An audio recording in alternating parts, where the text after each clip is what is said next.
안녕하세요. 5월 1일 수요일 아침 말씀 시간에 나온 성도 여러분 환영합니다. 오늘 말씀은 사도행전 1장 1절부터 11절입니다. 제가 봉독하겠습니다. 데오빌로여, 내가 먼저 쓴 글에는 무릇 예수께서 행하시며 가르치시기를 시작하신부터 그가 택하신 사도들에게 성령으로 명하시고 승천하신 날까지의 일을 기록하였노라. 그가 고난받으신 후에 또한 그들에게 확실한 많은 증거로 친히 살아계심을 나타내사 40일 동안 그들에게 보이시며 하나님 나라의 일을 말씀하시니라. 사도와 함께 모이사 그들에게 분부하여 이르시되 예루살렘을 떠나지 말고 내게서 들은 바 아버지께서 약속하신 것을 기다리라. 요한은 물로 세례를 베풀었으나 너희는 몇 날이 못되어 성령으로 세례를 받으리라 하셨느니라.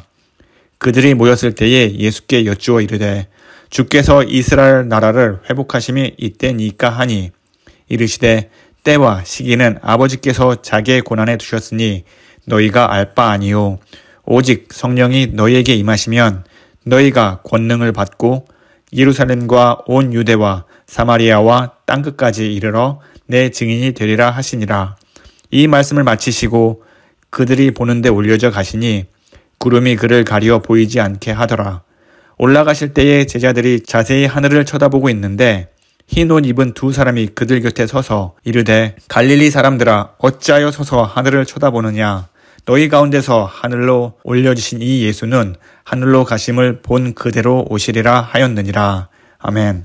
오늘날 전 세계적으로 많은 교회와 성도의 수가 줄어드는 일은 누구나 다 아는 사실입니다. 게다가 도심 외곽이나 시골에 위치한 교회는 젊은 이들을 찾아볼 수 없을 정도로 교회 내 평균 연령이 높아지고 있는 것이 현실입니다. 이러한 현상이 계속 진행되다가는 다음 세대 혹은 그 다음 세대에 교회뿐만 아니라 성도의 수가 더 많이 줄어들까 많은 사람들이 걱정을 합니다. 이런 현상에 대해 수많은 목회자들이나 뜻 있는 성도들이 조사하고 연구를 하면서 해결책을 찾으려고 많은 시도를 하지만 결과는 그리 신통치 않습니다. 이러한 원인이 무엇일까요? 교회를 향한 사람들의 인식과 사회의 변화 등 여러 가지 이유가 있습니다만 그 중에 하나는 복음을 전하는 전도의 실종입니다. 단적인 예로 교인의 수가 많이 늘었던 70년대, 80년대와 지금의 교회를 비교해보면 알 수 있습니다. 예전이나 지금이나 예배드리고 성경 공부를 많이 하지만 전도의 수가 확연히 줄었습니다. 예전에는 노방전도나 캠퍼스 전도처럼 길거리에서 전도하는 사람들을 많이 볼 수 있었습니다.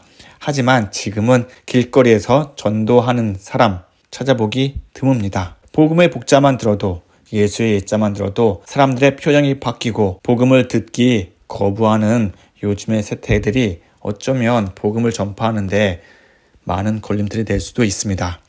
그런데요, 이렇게 생각해 봅시다. 2000년 전 사도들이 여러 도시를 다니면서 복음을 전파하고 교회를 세웠던 일은 지금보다 더 쉬웠을까요? 아닙니다. 복음 전파의 어려움은 지금보다 더 훨씬 어렵고 힘들었을 것입니다. 로마 황제를 신으로 섬겼던 그 당시에 예수님을 하나님의 아들이자 구원자라고 외치며 복음을 전하는 일은 목숨을 걸 만큼 아주 위험한 일이었습니다. 그럼에도 사도를 비롯한 수많은 성도들은 복음을 전하는 데 최선을 다했습니다. 그 이유는 무엇일까요? 바로 예수님이 성도에게 주신 사명 때문입니다. 예수님은 이렇게 말씀하십니다. 하늘과 땅의 모든 권세를 내게 주셨으니 그러므로 너희는 가서 모든 민족을 제자로 삼아 아버지와 아들과 성령의 이름으로 세례를 베풀고 내가 너희에게 분부한 모든 것을 가르쳐 지키게 하라. 볼지어다 내가 세상 끝날까지 너희와 항상 함께 있으리라. 마태복음 28장 18절부터 20절 말씀입니다. 이 말씀을 들은 사도와 또 수많은 성도들은 예수님의 말씀이 곧 나의 사명임을 깨닫고 열심히 복음을 전파했습니다.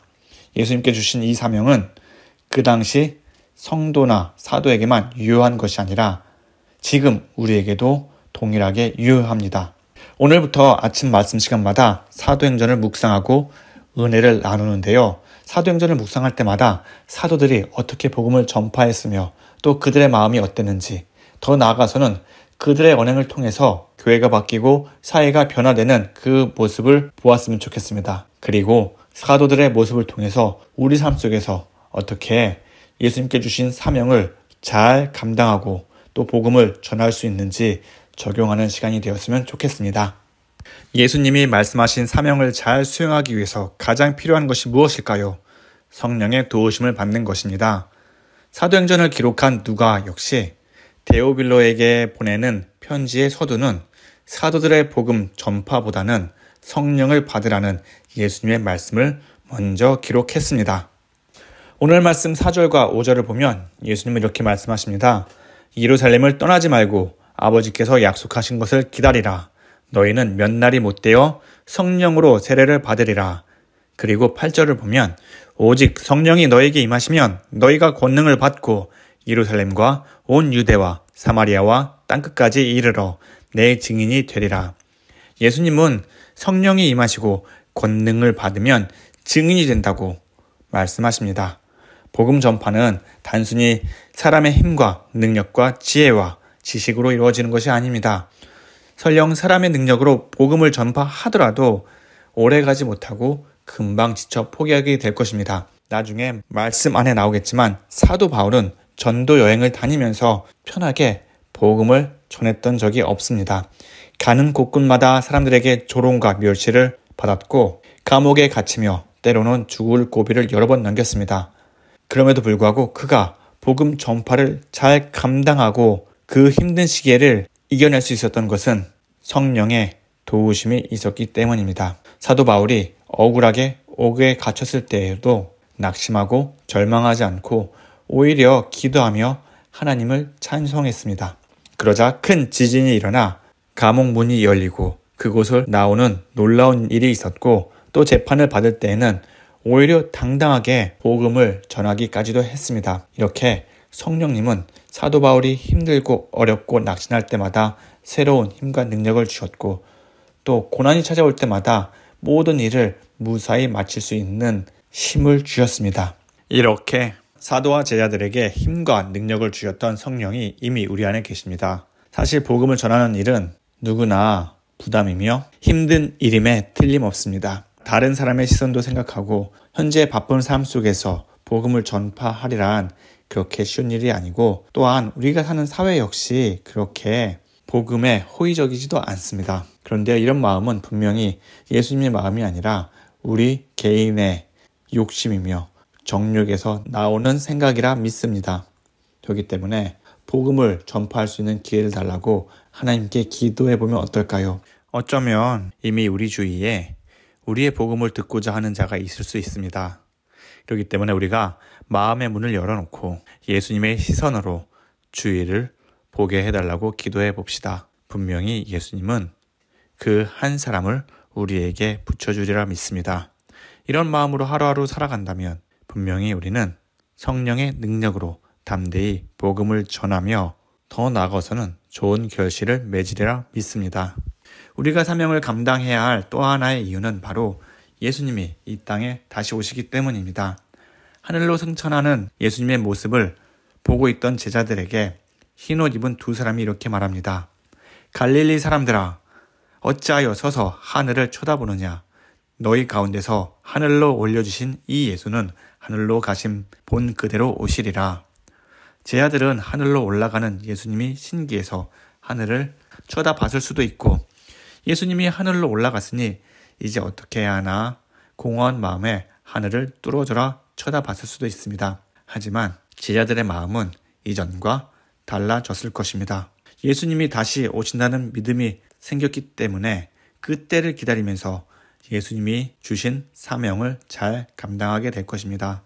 사람은 누구나 확실한 비전과 목표가 있으면 그것을 이루기 위해 부단히 노력합니다. 제자들은 예수님께서 내 증인이 되라 하신 말씀에 따라 뚜렷한 목표가 생겼고 또한 예수님을 다시 만나는 소망이 생겼기에 그 사명을 잘 감당하게 될 것입니다. 우리 또한 예수님께서 이 땅에 오실 그날을 확신하며 살아가고 있습니다. 그러니 그 예수님을 만나는 그날, 그 영광스러운 날을 기대하면서 사도들이 사명을 잘 감당한 것처럼 우리 또한 예수님이 주신 그 사명을 잘 감당해야 합니다. 예수님은 우리에게 세상이 감당을 못할 십자가의 큰 사랑과 큰 믿음을 주셨습니다. 그 큰 사랑과 큰 믿음을 우리 마음에만 담아두는 것이 아니라 우리 마음에서 흘러넘쳐 주위에 있는 이웃과 친구들, 더 나아가서 예수님을 모르는 사람들에게 전파한다면 예수님께서 오시는 그 날에 우리의 모습을 보면서 예수님은 우리에게 더 큰 칭찬과 더 큰 사랑을 주시리라 믿습니다. 이제 말씀을 마치겠습니다.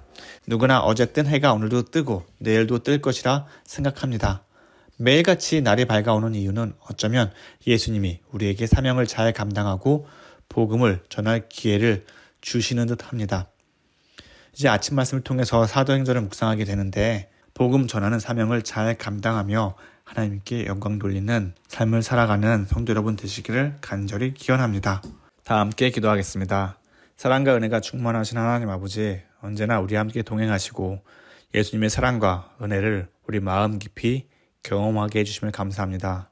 하나님, 우리가 이 땅 가운데 살면서 예수님이 주신 사명 잘 감당할 수 있도록 주님 인도하여 주시옵소서. 예수님께서 말씀하신 것처럼 땅끝까지 예수님의 증인이 되어서 복음을 잘 전파하고 이 땅 가운데 하나님의 나라가 확장되게 하여 주시옵소서.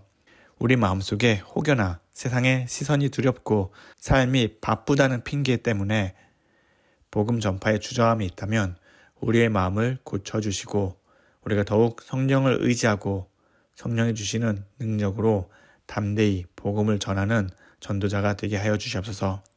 하나님, 우리 교회를 위해서 기도합니다. 우리 교회가 더욱 하나님의 말씀을 듣기에 힘쓰고 사랑으로 하나가 되는 아름다운 교회가 되게 하여 주시옵소서. 하나님의 말씀이 선포될 때마다 우리 마음에 있는 모든 걱정, 근심이 사라지게 해주시고 예수님이 주시는 기쁨과 즐거움으로 우리 마음을 가득 채워주시옵소서. 주님, 오늘 하루 주님께 맡깁니다. 오늘도 우리 예수님이 주시는 능력으로 복된 하루 살게 하여 주시옵소서. 이 모든 말씀 예수님의 이름으로 기도합니다. 아멘.